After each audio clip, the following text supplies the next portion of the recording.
The ramen carton lay discarded, a monument to another failed attempt at self-sufficiency. John swiped aimlessly through dating apps, each profile blurring into an indistinguishable sea of staged smiles and generic bios. He was adrift in a sea of digital indifference. John yearned for connection, for someone to share the weight of his loneliness, someone to chase away the shadows that gathered in the corners of his too-quiet apartment. He craved the warmth of another human being, a warmth that no amount of central heating could replicate. The city outside pulsed with life, a cacophony of sound and light. Yet within the confines of his apartment, John felt utterly alone. He was a ghost in his own life, unseen and unheard. No family and barely any friends. A notification flashed on his phone, breaking the silence like a shard of glass. Hope, fragile and unexpected, flickered in his chest. Babe Finder, the app proclaimed, its icon a stylized heart pierced by a Cupid's arrow. This wasn't the usual parade of filtered faces and curated personalities. This felt different. This felt fateful. The app description promised a revolutionary approach to matchmaking, one that delved deeper than superficial preferences. It spoke of compatibility algorithms analyzing your desires and core values, forging bonds that ran to the very soul. John felt a surge of excitement, a jolt of electricity that chased away the lingering apathy.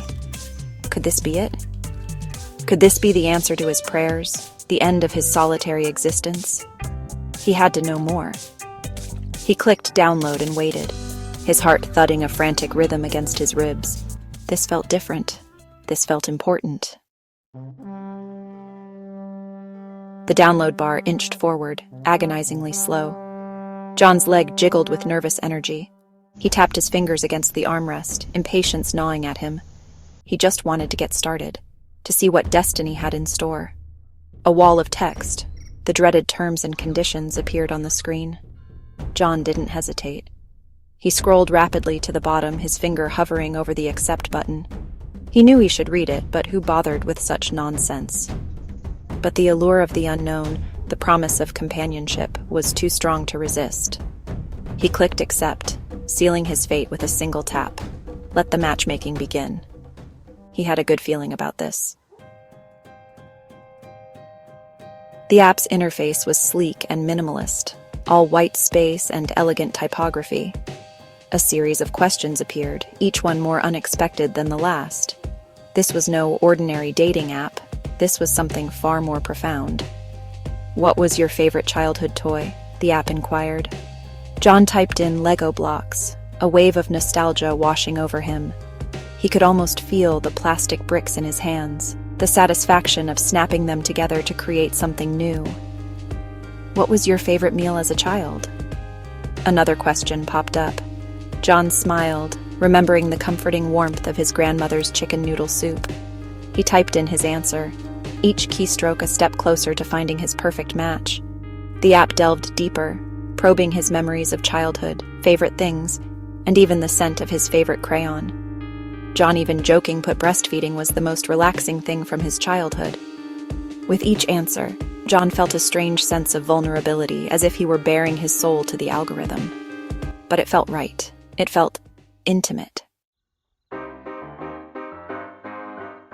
Section 5. The algorithm of affection churns. John finished the questionnaire in a rush, his heart pounding in his chest. He had never answered questions so personal, so revealing on a dating app before. But this wasn't just any dating app. This was different. A loading bar appeared, a spinning heart replacing the usual progress indicator. The app was working its magic, analyzing his answers, comparing them to countless others, searching for his perfect match.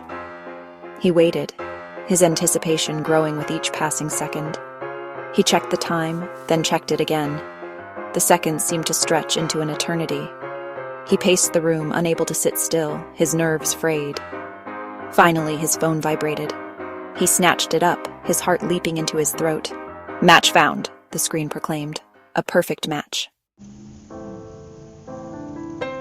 Section 6. A match made in cyberspace? A picture filled the screen, a vision in soft focus and warm light. It was a girl, her eyes sparkling with intelligence and humor, her smile radiant and genuine. She was beyond beautiful, yes, but it was more than that. She exuded a warmth, a kindness that resonated deep within John's soul. He felt a connection, instant and undeniable. This was her. He just knew it. This was the woman he was destined to be with. The algorithm wouldn't steer him wrong. Beneath the picture were 2 buttons, accept and decline. John didn't even hesitate. He slammed his thumb down on the accept button, his heart soaring with hope and anticipation. This was it. His phone vibrated again, the screen glowing impossibly bright. Section 7. From man to miniature. A strange tingling sensation spread through John's body, starting in his toes and shooting up his spine.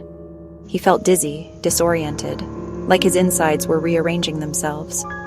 He gripped the edge of the coffee table, his knuckles turning white. He looked down at his hands. They were shrinking, becoming smaller, chubbier.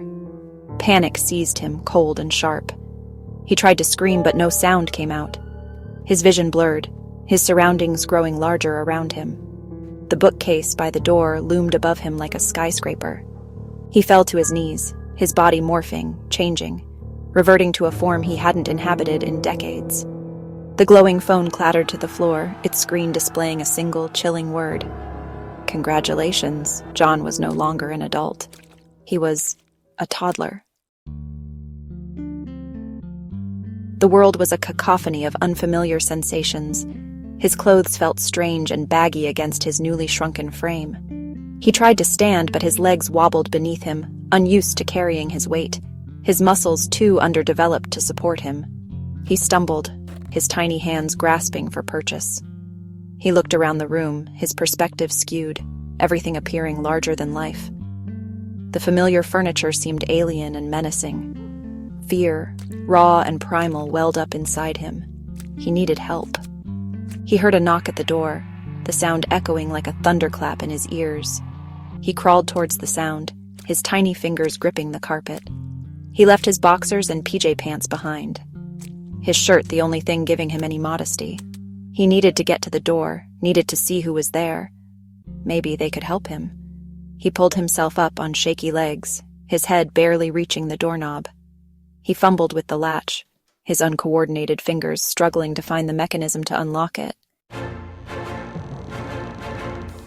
The door slowly swung open and a figure materialized before him, backlit by the outside hallway light. It was her, the girl from the app, his perfect match. She smiled down at him, her eyes shining with a warmth that sent shivers down his spine. But these weren't shivers of anticipation, these were shivers of fear. "There you are, sweetie," she cooed, her voice dripping with saccharine affection. "Mommy's home. Mommy." John's mind reeled. What was happening? John's mind was in a state of confusion. Why was he so small? Why couldn't he speak? Was he in shock? She scooped him up in her arms, her touch both comforting and terrifying. He felt a strange sense of helplessness wash over him, a primal urge to be cared for, to be nurtured. "The app just gave me breast milk," she said, her voice laced with a disturbing pride. "You must be starving." John stared up at her, his eyes wide with terror and confusion. John's mind raced, trying to make sense of the impossible. He was a toddler. She was his mother? It was then that the realization hit him, cold and hard, like a splash of ice water. He hadn't read the fine print. The app hadn't promised him a girlfriend, a wife, or even a date. It had promised women in finding a babe, as in baby to care and love. In his haste, his desperation, he had overlooked the most crucial detail of all. He was trapped, a prisoner in his own infantile body, at the mercy of a woman he didn't know, a woman who believed he wanted to be her child. He wanted to scream, to rage, to rail against the unfairness of it all. But all that came out was a frustrated gurgle, his mouth mumbling his words into baby babble. She cooed at him, mistaking his plea for help for hunger. She carried him into the apartment, stripping him of his shirt, forgotten on the floor now. He was naked, vulnerable, utterly helpless. John gave in to the breastfeeding as she settled down on his sofa. After he was full, he must have fallen asleep. Next time he woke up, he was somewhere else. Her apartment was decorated with the sterile cheerfulness of a nursery rhyme. Pastel colors assaulted his eyes. Stuffed animals stared at him with vacant eyes. The air was thick with the cloying scent of baby powder. She bathed him, her touch gentle but firm, her smile unwavering. He wanted to fight back to assert his adulthood, but his limbs felt heavy, his mind sluggish from his recent breastfeeding and nap. He was a prisoner in his own body, a puppet dancing to her tune. She dressed him in toddler clothing, a humiliating garment adorned with cartoon animals. He wanted to scream, to tear it off, but he lacked the strength, the coordination. He was an infant in an adult's world, surrounded by childish things. She laid him down in a crib, the bars a cruel mockery of his predicament. He stared up at the ceiling past the hanging mobile, his mind racing. How could he escape this nightmare? How could he reclaim his life? Did he want to? She was so beautiful and loving, kind beyond words. She stood over him, her face illuminated by the soft glow of a nightlight. She hummed a lullaby, her voice soothing and terrifying in equal measure. He closed his eyes, tears welling up behind his eyelids. Was this his life now? A never-ending cycle of feedings, diaper changes, and lullabies? Would he ever escape this infantile prison? Could he grow up? He tried to recall the words in the fine print. Would he ever feel the warmth of adult companionship, the thrill of independence, the joy of simply being understood? Or was he doomed to remain forever young, forever trapped in this bizarre baby-centric nightmare? The lullaby continued, a haunting melody that echoed his despair. He drifted back off to sleep, a prisoner of his own desire, a victim of his own impatience. At least he was no longer alone in the world. He had Mama now.